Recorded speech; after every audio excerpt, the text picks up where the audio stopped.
Okay, golfers, we had a subscriber ask about how much the trail arm is involved in this lead arm gapping that we see here with our gear system. And I want to bring up a couple things that we're going to take a look at. One is trail wrist extension and flexion, and then obviously right elbow bend. So we can see here at the top of the backswing, we're working in transition. That right elbow is at 113 degrees, and that trail wrist is into extension by 55 degrees. And one thing we're going to notice is a couple things we're going to notice. It's both the combination of both arms that are creating this lead gap as we continue to this downswing. So we're seeing that lead gap be created.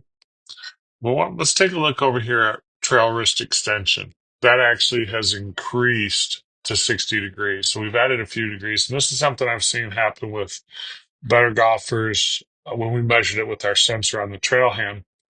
And this is due to acceleration of the arms away from the body, and that because of the center mass of the club head is behind the hands, that gravity actually creates a little bit of that drop.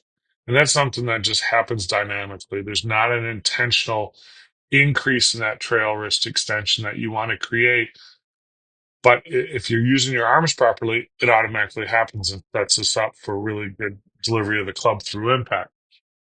Let's take a look also here at the right elbow bend, and we're at 110 degrees. So you can see there's not been a whole lot of change in this first part of transition. And if we were to actually kind of draw a line tangent to this path, we're seeing again that this motion in transition is working away. And I just want to flip this around so we can kind of see the direction of the hand path. And look at a couple different angles. And you can see this hand path is above the backswing hand path, but it's really still working away from the golfer. So that because of that, the strength of the a bent arm with the uh, trail arm, that gives us the support and gives us the idea that both arms are working away. And we're going to see that obviously there's going to be a decrease. So we were at what, 113 here at the top. As those arms are swinging down, we do see this right elbow decreasing. But if you take a look at it, it's only decreased 10 degrees, and we're almost lead arm parallel to the ground. So there's not this reconnecting of the body of the right elbow or trail elbow to the body. It's still working. There's still a lot of space there. And we're creating this width as much as possible on the way down. The body's shifting forward. There's a little bit of that lag being created in the trail wrist.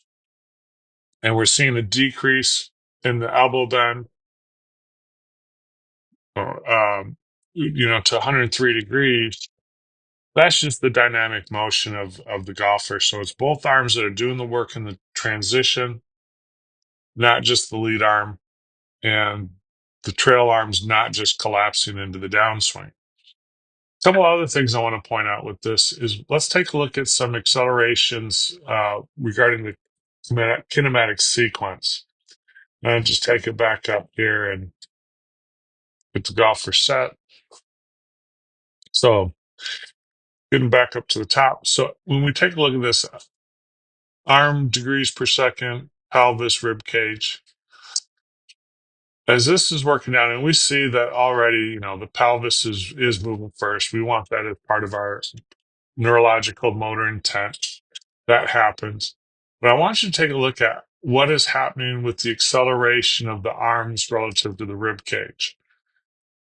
Arms are already increasing at a faster rate than what the rib cage is rotating. And also, it's already exceeded what the pelvis is doing right now. So in this particular player, we definitely see more of those arms working to move the golf club. It's not the body that's pulling the club around. And let's see where these numbers continue to go. So again, we're seeing the arms increase. Rib cage and the pelvis are considerably behind the speed of the arms and the acceleration rate of the arms. in these degrees per second.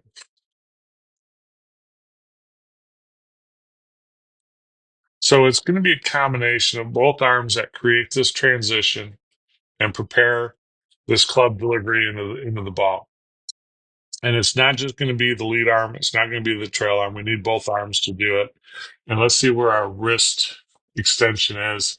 Yeah, we're actually now at 62 degrees into trail extension. So we're really loading up the shaft, and that club is being pulled by the arms. And as that club gets lagged behind, it can create and puts more increases that trail wrist extension, which is actually then allowing it to load up as we prepare for delivery once we get down into this functional swing plane there. So I'll do another video on that. And we can obviously see now that, it does look like, hey, there's the pelvis is already slowing down. Rib cage is picked up. Arm speed's picked up as this club gets delivered into the ball. So we can definitely see that this idea of the kinematic sequence that the hips pull the upper body, which pulls the arms, is not the case at all. So this is something debated with my master's committee on this, and we can see that in this particular case, at least, is that this idea of a kinematic sequence of maximizing hip speed, then upper body speed, then arm speed is not quite how things work in the golf swing. So thanks for watching, and look forward to sharing more videos on the zero spin axis golf swing as we continue to go deeper using the gear system. Want to improve your game? Come and visit us over at the Grip Lab. Just shoot me an email.